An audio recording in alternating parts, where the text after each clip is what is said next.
नमस्कार दोस्तों, मैं संदीप शर्मा। मेरा गांव मेरी पहचान कार्यक्रम के तहत हमारी टीम जो है हरियाणा के एक छोटे से गांव में पहुंची है, जहां पर इस गांव की पहचान क्या है, इस गांव का इतिहास क्या है, ये जानने की कोशिश की जाएगी। क्या रोचक तथ्य प्राप्त होते हैं। सबसे पहले तो मैं पत्रकार महोदय मेरे गांव में आने पर मैं इनका हार्दिक धन्यवाद करता हूं कि मेरे छोटे से गांव में आने की इनकी बड़ी सहानुभूति हुई और इनको के सामने जो भी प्रस्तुति मैं देना चाहता हूं।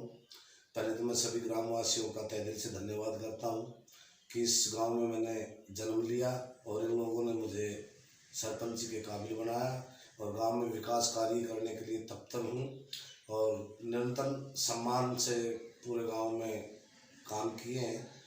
बाकी मेरे गांव में सबसे बड़ी काबिलियत ये है कि आर्मी पर्सन ज़्यादा है, 90% लोग आर्मी में हैं और देश की सेवा के लिए काम कर रहे हैं। बाकी खेती बाड़ी का तो हमारे साधन ज़्यादा है नहीं, क्योंकि जल स्तर ऊपर होने के कारण खेती बाड़ी सही ढंग से नहीं हो पा रही। बाकी मेरे गांव में मेरे बुज़ुर्गों ने बताया कि हमारा गांव 300 साल पहले हमारे बुज़ुर्गों ने लीला राम के नाम से ये गांव का नाम रखा नीला हेड़ी।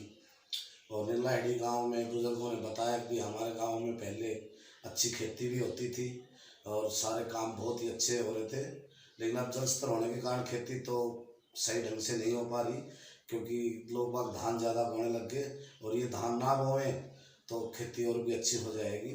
बाकी पानी के सारे साधन हैं, ज़मीनी स्तर पर पानी नमकीन है, नमकीन होने के कारण ये जल स्तर ऊपर जो चल रहा है उसको भी हम इसका निजात जल्दी दिलाएंगे, क्योंकि ड्राइव नंबर 8 में ना इसका पानी जो खुदाई करके डलवाने की कोशिश कर रहे हैं। आला अधिकारियों को भी सूचित किया इस बारे में और गांव में बड़ी ही एकता है और पूरा गांव किसी भी धरना प्रदर्शन या कोई भी संगठन होता है उसमें भाग नहीं लेता, भाई किसी तरह का अपवाद ना हो। मेरे गांव में जो भी लोग हैं पढ़े लिखे लोग हैं और काफ़ी अधिकारी भी हैं और गांव में वेटनरी डॉक्टर 16-17 वेटनरी डॉक्टर हैं और आर्मी पर्सन में कमांडेंट पोस्ट पे 5-7 कमांडेंट पोस्ट पे भी हैं और एक कर्नल भी है और एक्शन और एससी बिजली विभाग में कार्यरत हमारे गांव में हैं।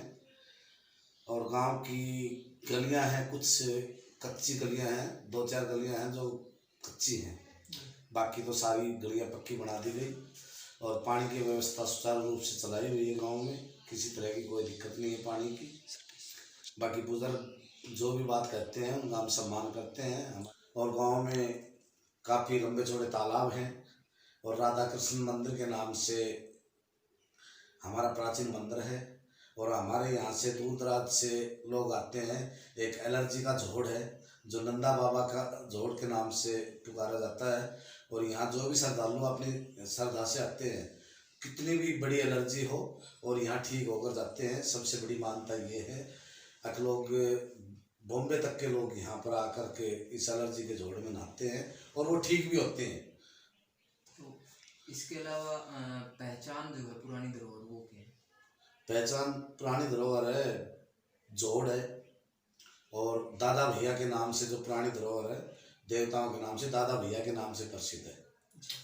और यहाँ 1971 में हमारे जवान शहीद हुए थे तो गांव में बहुत सारे सैनिकों ने कुर्बानियाँ भी दे रखी हैं और देश का नाम भी रोशन किया है उन्होंने। 71 वाली लड़ाई थी, चाइना वाली लड़ाई थी, उसमें भी हमारे बुजुर्गों ने काफ़ी योगदान किया है देश के लिए। तो इसके अलावा पेड़ पौधों में भी कुछ है। हाँ, पेड़ पौधों में हमारे गांव में एक खासियत है पेड़ पौधों की, पीपल और बड़ के पेड़ बहुत ही ज़्यादा हैं और गांव के नौजवान साथी है वो हर साल 5-10 पेड़ लगाते हैं और बहुत ही प्राचीन पेड़ हैं पीपल और बड़ के। मैं सरपंच मुकेश कुमार, जब से मैंने जन्म लिया है मुझे गर्व है इस गांव पर कि मेरे बुजुर्ग और नौजवान साथी सब एकता के साथ रहते हैं। कहीं भी कोई काम होता है तो पूरा गांव सहयोग करता है और पूरे गांव के साथ में जो भी काम होता है पूरे गांव के सहयोग से काम करता हूं। और आगे भी निरंतर करता रहूँगा। मैं आपके तहत एक बात बताना चाहता हूँ कि हमारे जो किसान आज दिल्ली में प्रदर्शन कर रहे हैं, हमारे किसानों की जो मांग है MSP की है या और भी कोई भी मांग है, हमारे किसान बड़ी शांतिपूर्वक प्रदर्शन कर रहे हैं, अपने हक की लड़ाई लड़ रहे हैं। और मैं सभी किसानों के साथ एकता से हूँ और निरंतर मैं उनके पास 1-2 बार गया भी हूँ और मैंने सभी को बताया है कि शांतिपूर्ण किसान अपना आंदोलन करें।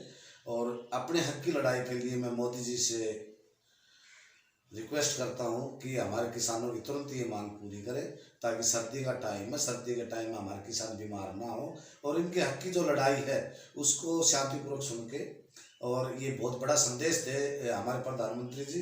अब जल्दी ही हमारे किसान अपने कार्य पर आकर अपनी खेती बाड़ी संभाले, सर्दी में ज़्यादा वो दिक्कत ना हो, बीमार ना हो।